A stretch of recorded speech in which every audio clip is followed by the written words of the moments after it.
Ratangad Harishchandragad trek is one of the long treks in Maharashtra. It is going to be around 50 kilometers of trekking starting from the Ratan Wadi village, which is the base for Ratangad Fort, to Kireshwar village, one of the base for Harishchandragad. This trek passes many mountains and peaks like Ratangad Fort and Katrabai Peak. It crosses numerous streams and rivers in the dense forest. This is the 5th day of Maharashtra Monsoon Trekking, and today we are going to travel from Ratangad Fort to Harishchandragad.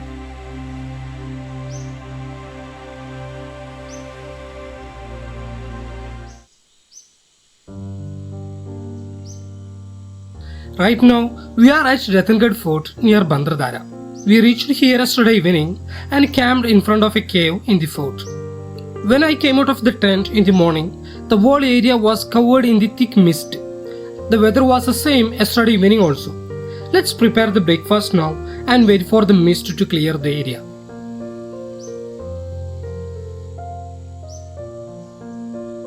It is 11 o'clock now. We have waited here so far, but the weather is still against us. The valley beyond this hill are breathtaking. Due to the mist, we can't see anything apart from a few meters from here. So, let's get down from here and move towards Harishchandragad. We folded the tent and decided to explore a few places in the fort before descending. There are 3 rock-cut caves in this part of the fort. One of them is a temple. Now, we are walking to the top of the fort. This gate is called Hanuman Darwaza. There are 3 other similar gates in the Ratangad Fort. The Ganesh Darwaza below this Hanuman Darwaza, and Trimbak Darwaza and Kongan Darwaza on the other side of the fort.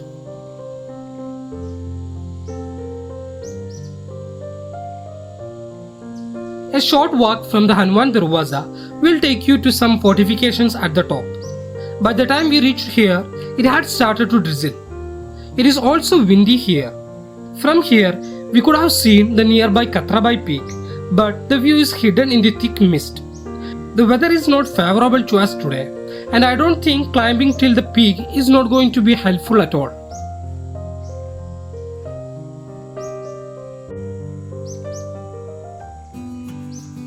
While standing near the fortifications, I remember my solo trek to this Ratangad Fort 4 years back, in January 2018 to be exact.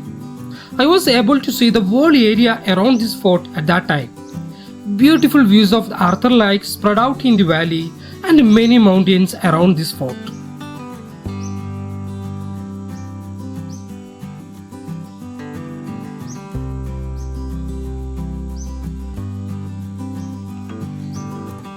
In the fort, there are many water tanks cut into the rock here and there.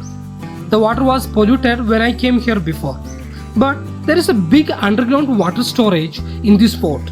We have to enter through this tiny hole to get into the water tank. We can find water here in the peak summers also. Now the tank is full of crystal clear water. There is a very big deep in front of this tank.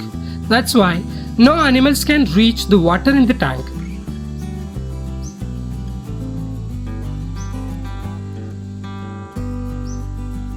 Another attraction in the Ratangad Fort is this hole in the rock at the peak.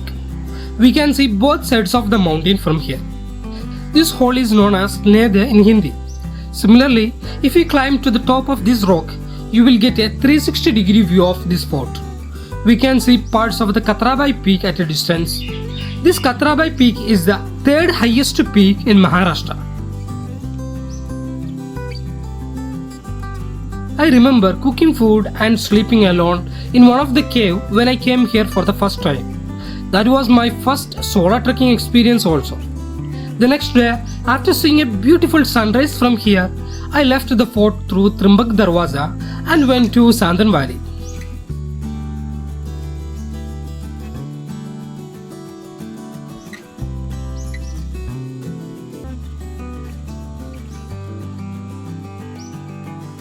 Ratan Wadi is one of the adventure trekking spot in Maharashtra. The name Ratan Wadi means Valley of Darkness. It is a mountain gorge of 1.5 kilometers long and 200 feet deep. In some places, the width of this gorge is less than 5 feet only. We have to do rappelling at multiple places to descend this mountain through this gorge. Today, the weather is against us and we have missed beautiful views from this fort. Now it's a time to get down from here. We have waited enough here for the mist to clear the area and then to see the lush green mountains near the fort.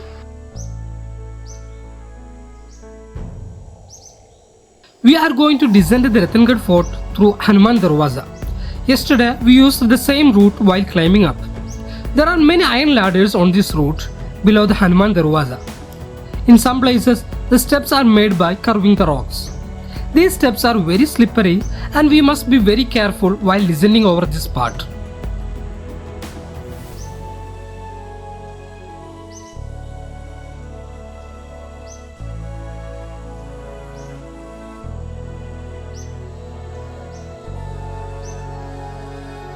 This gate is called Ganesh Darwaza. Most of the steps near the gate have already fallen down. There are some ladders below the Ganesh Darwaza also. The path is still covered in the mist and we can see the steps properly here. The bag is also hitting the sides in the narrow sections. The Ratangad trek is quite adventurous in monsoons. But if the weather is favorable, the views from the top are spectacular. We could have seen lush green mountains, beautiful valleys and several waterfalls from the top.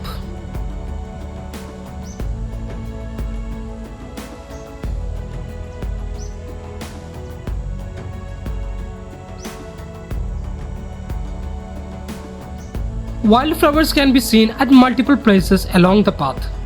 The Ratangad Fort is also famous for wildflowers. If we come here at the end of September, the fort will be full of wildflowers. Most of them will be yellow colored flowers. At the end of monsoons, many truckers visit this Ratangad Fort to see the hill bloom with wildflowers.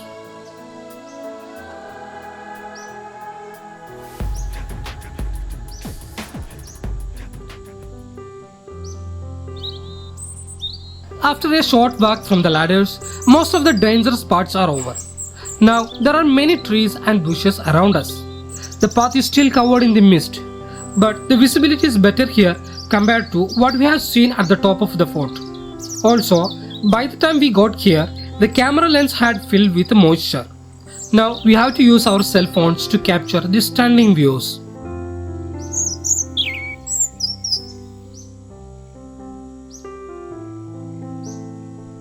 If we get down a little more from here, we will reach the junction where Ratan Wadi and Samrad village trekking routes meet. From there, if you take a left, you will reach Samrad village, and if you go straight, you will reach Ratan Wadi village. We have to take a right from there to Kumshet village and then to Harishchandragad.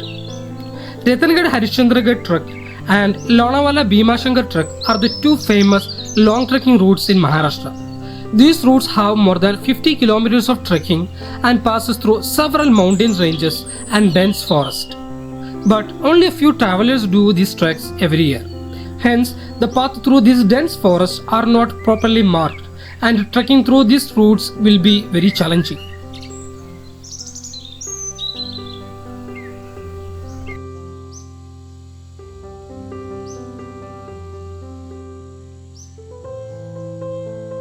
Now we have reached the junction where the different trekking routes meet. There is also a tea shop here. A young man from Samrad village runs this shop. We asked him about that route to Kumshet village and he told us that there is one more junction on the way. The right from that junction will go to Katrabai Peak. So we have to walk straight from there to Kumshet village instead of going to Katrabai Peak.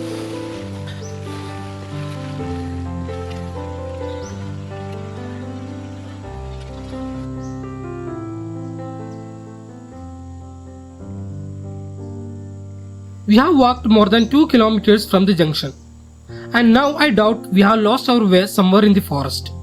I checked the route with a map and we are moving towards Arthur Lake instead of Kumshet. Since this path is less followed by truckers, GPS tracks are also unavailable for this truck. This area is also out of the network coverage. What do we do now? We may have to drop our plan to visit Harishchandragad and return to Ratan Wadi village. But somehow we downloaded a GPS track from Katrabai Peak to Kumshet village. If we can reach that path, we can follow the GPS track to Kumshet village.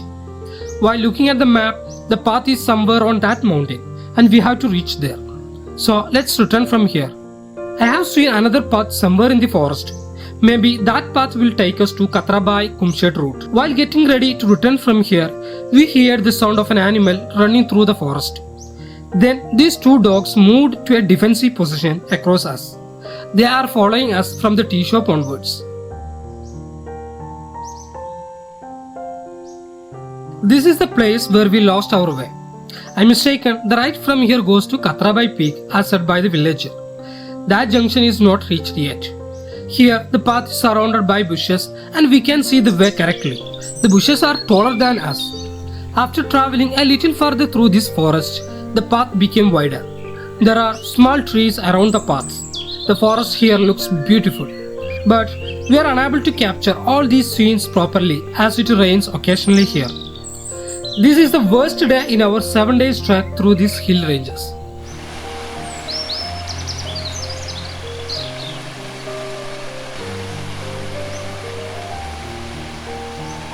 There are many streams along the way through this forest. In some places, the stream flows down through small waterfalls. We don't have enough water with us, so we have to drink water from these streams. It's already evening and we are also hungry now. We haven't eaten anything in the afternoon. We have wasted a lot of time when we got lost in the forest. Let's walk fast now. We have to reach the Kumshet village before sunset and we have to arrange the dinner over there.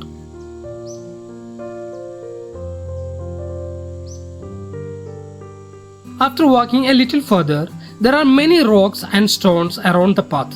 We have to climb over these rocks to reach the top. Now we are almost near the Katrabai Kumshet track. Once we reach the top, we can follow the GPS track till Kumshet village. The views on this path are also breathtaking. But it is raining here occasionally and we are not to capture these sceneries properly. So maybe we will come back to this place once again after the monsoon.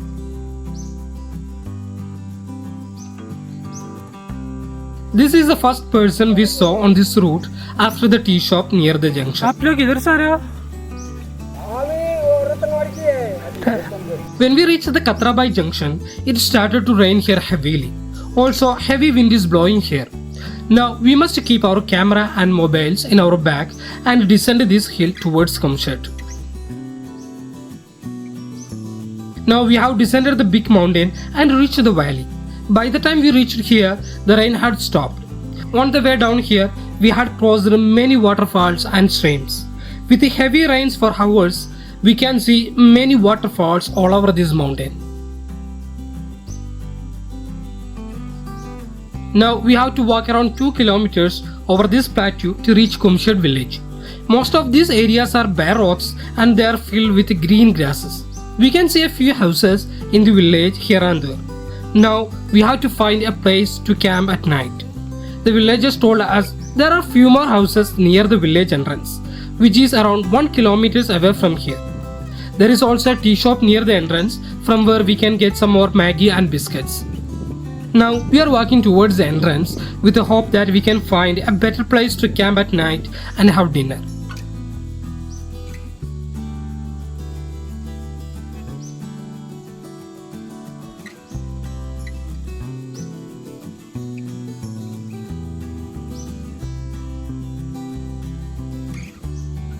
This road goes to entrance of the Kumshet village. By this time, the feet have started to hurt. Yesterday and today, most of the time, we were trekking in the rain and we didn't get enough time to dry our feet and shoes properly. Hence, bottom of the foot is already frozen. Walking on this paved path really hurts our feet.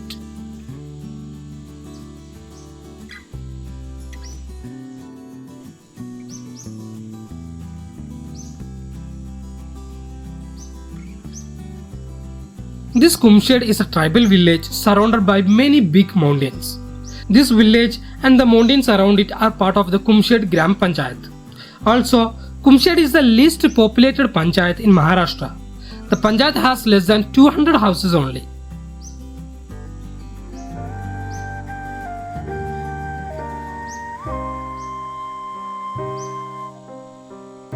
Now we have reached the entrance of the Kumshet village.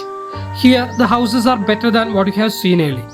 This house belongs to the president of the Kumshet Gram Panchayat. He also runs a shop nearby.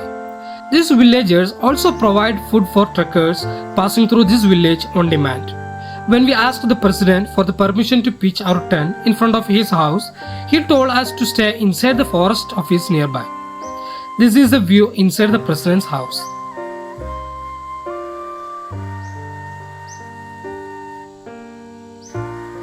The only luxury things in this house are this TV dish and these two solar panels. Electricity won't be available here always. Also, this village does not have any mobile network coverage. Hence, all the children from this village stay in hostels in Dajur.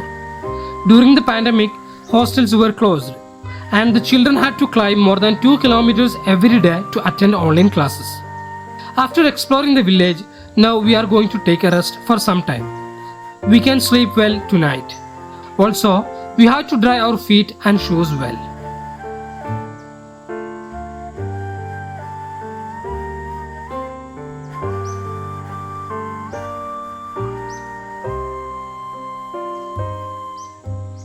Tomorrow, we will trek from Kumshet village to Harishchandragad. We have to cross many streams and rivers on the way and climb up and down many hills to reach Harishchandragad. You can find the views of the tribal villages, plateaus and waterfalls on the way in the coming episode.